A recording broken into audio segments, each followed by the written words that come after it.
Hi guys, I'm Kristen. Welcome and welcome back. So today I'm going to be bringing back my Fab Find Flop videos, and that is a video series that I do twice a year. I haven't done it in the past couple of years. We're going to be starting it up again. And that is essentially that twice a year I go through all of the new releases that I have read in that 6-month period and tell you whether or not I thought they were fabulous, fine, or a flop. I have 12 new releases that I read in the first half of this year, so let's jump right into it. Now, of course, all of these opinions are just my own. It is not necessarily a recommendation of whether or not you should or shouldn't read this book. If you want more information, you can check out my wrap-ups playlist. So the first new release that I read this month, or this year, was Emily Wilde's Map of the Otherlands, and I'm going to say this was fabulous. I actually liked Emily Wilde's Map of the Otherlands, book number 2 in the Emily Wilde series, better than the first book. And that is because there was like a... how do you describe this? There was like a fae element in the first book that got a little bit out there for me that I didn't particularly love, whereas I really enjoyed like start to finish the storyline and the plot and the character moments that we went through in this book. I think that this book is really, really fun. I think the series is really enjoyable. I love Emily as a character. I love Wendell Bambleby.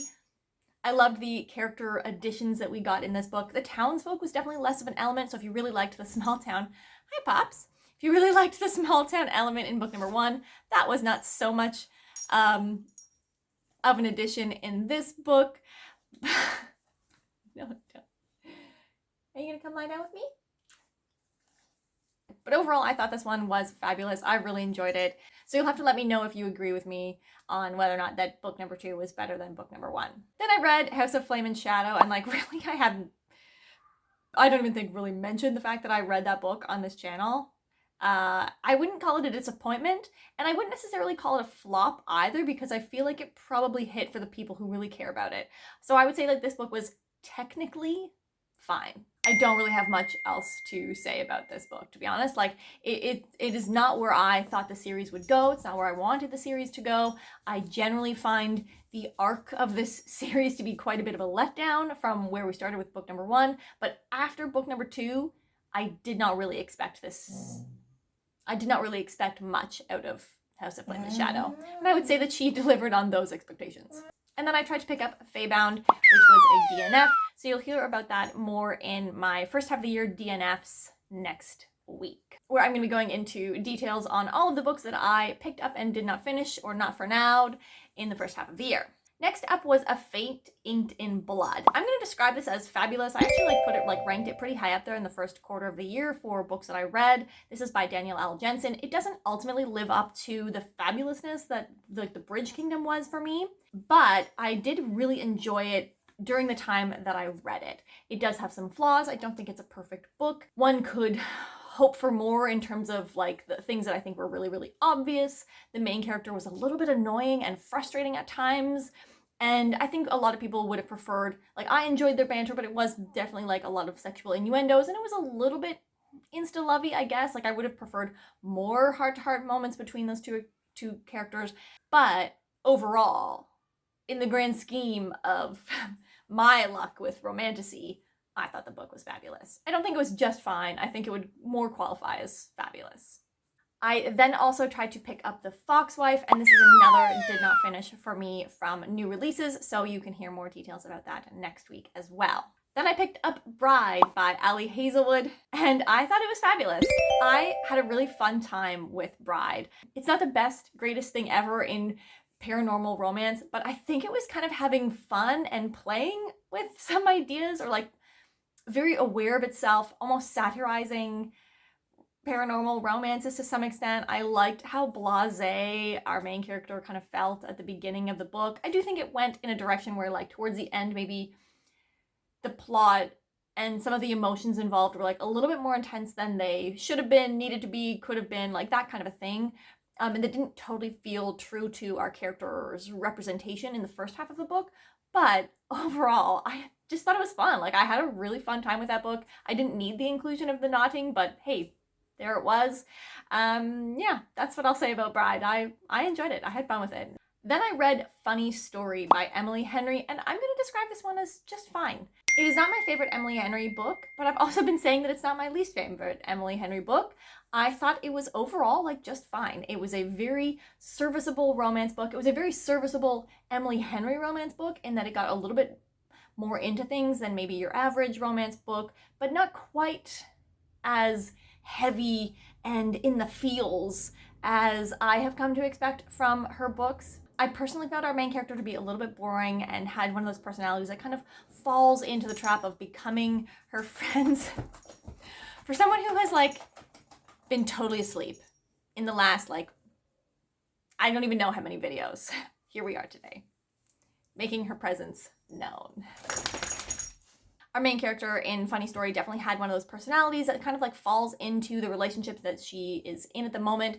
And while she did try to explore some hobbies in this new one to see like what she liked, I don't actually feel like it was successful in that exploration. For example, you know what, we're not getting into it. I thought it was just fine. It wasn't a hit for me. But then we had Just for the Summer by Abby Jimenez, and that book was fabulous. I think it is officially the only book that I have rated a 5-star so far this year, but I think there's also some like really good books that I have read this year that I like never ended up rating. So take that with a grain of salt. The second book in this series, Yours Truly, did not totally completely work for me, but this book brought back to life, this world, the connections with the other companion books within this series. This is the Part of Your World series. Were so good. Like there was one that was like, oh, that's a fun connection, and then there was one that was like, oh my god. And I thought her exploration of trauma in this book and parental, particularly relationships with mothers, was very good, very hard hitting in one storyline in particular. I've loved the way that the author ended this book, in that she took time for her characters to do the personal work that they needed. And I really, really appreciated that.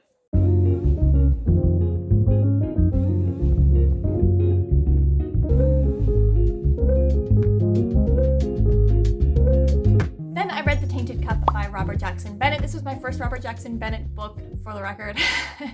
And I thought it was fine. I feel like while this book really captured me in the mystery, it kind of let me down a little bit in the description of the world itself, where I was picturing something that was completely not, I think, the intent, but I also wasn't getting the intent with the descriptive terminology and words that were being used. And our main character had just zero presence and personality. It was a very odd reading experience where the main character just seemed to be like a set of eyes and a empty shell through which we were viewing the story. But overall just fine. I think that it had the potential to be fabulous and wasn't quite fabulous.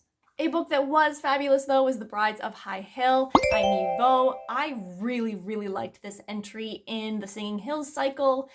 It's not quite as high up there as When the Tiger Came Down the Mountain for me, but I did really enjoy it.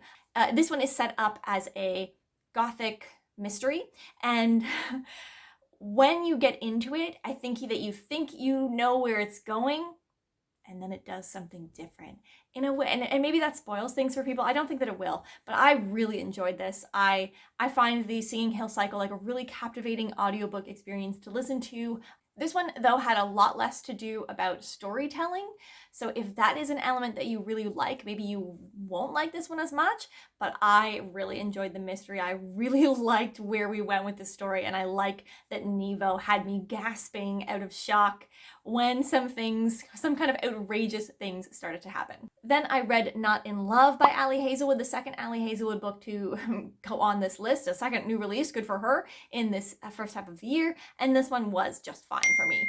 The chemistry did not come through on the page for me, even though it was one of those like, where the main characters are like this, you know, like this palpable chemistry and tension vibing between us, and I did not experience that whatsoever, unfortunately. It was a we're just sleeping together into love relationship, which is something that I want to see on page, but unfortunately not in this way. I wanted it to be like more like they were really, really into the fact that they were sleeping together and denying feelings, and it was more about we just can't help ourselves, but I really don't want to go through with this. Like there was a plot reason for why they didn't want to keep sleeping together, even though like it's not only just that they didn't want to be together, but there was a plot reason for why the main character was feeling like bad about the fact that they were sleeping together also, and that wasn't the sexy we're just doing it vibe that I was looking for. And I thought the characters were a little bit in their heads about it. Anyway, it was just fine. Not bad, not great. I'm just realizing I have one more book, and I'm just realizing I didn't, like, other than the DNFs, which, like, I kind of feel mean saying flops, I haven't given anything a flop yet. I kind of wonder if Not in Love should be a flop. I might requalify and say that Not in Love was a flop for me. Sorry! And then the very last new release that I finished in the first half of this year was the book that broke the world by Mark Lawrence, book number 2 in the library trilogy. I did go into more detail in my recent June wrap-up for this book, so I won't say too many details, but again, I'm going to list this one as just fine. The Book That Wouldn't Burn, I would say, was a fabulous book, and I would say that the book that broke the world is maybe just fine, because it didn't quite have the feel that so enraptured me in the first book, which was like a very mysterious, what's going on here, labyrinthine library. Now in book 2, we have most of the answers about what's going on with the library.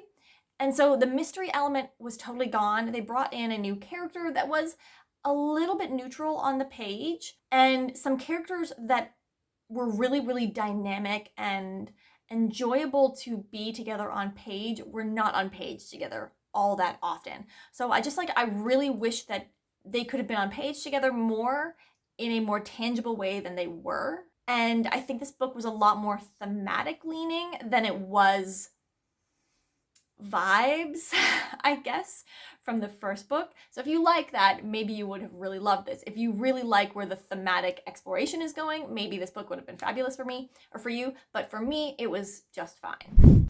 Okay, there you have it. Those are all of the new releases that I have read so far this year. If you've read these books, let me know if you agree with my classification of fabulous flops or fine, or mostly just fabulous and fine books apparently today.